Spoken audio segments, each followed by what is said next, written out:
We did have a significant healthcare conference, the HLTH conference here recently. Were there any major themes that stuck out at you from that? I wasn't there the whole time. I was only there Sunday and Monday, but I'm sure Stephen could fill you in on the rest of the week.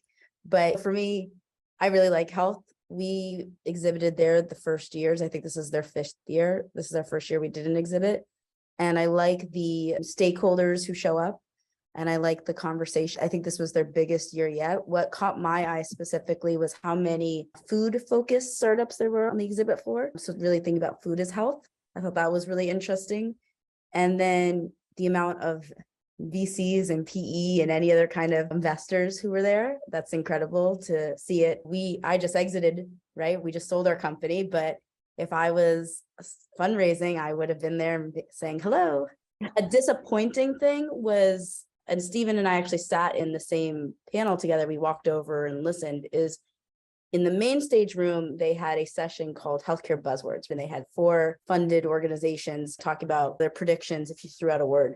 And then next room over, Micky Tripathi was presenting, and he gave a great presentation, which is an iteration on presentations I've heard him before, but he tailored it for that group.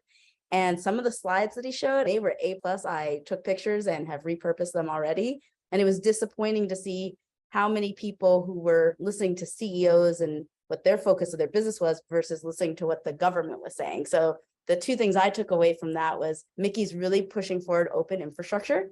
And he had this slide where he described, Fire APIs with the OAuth workflow as the retail APIs, and then the wholesale APIs were TEFCA.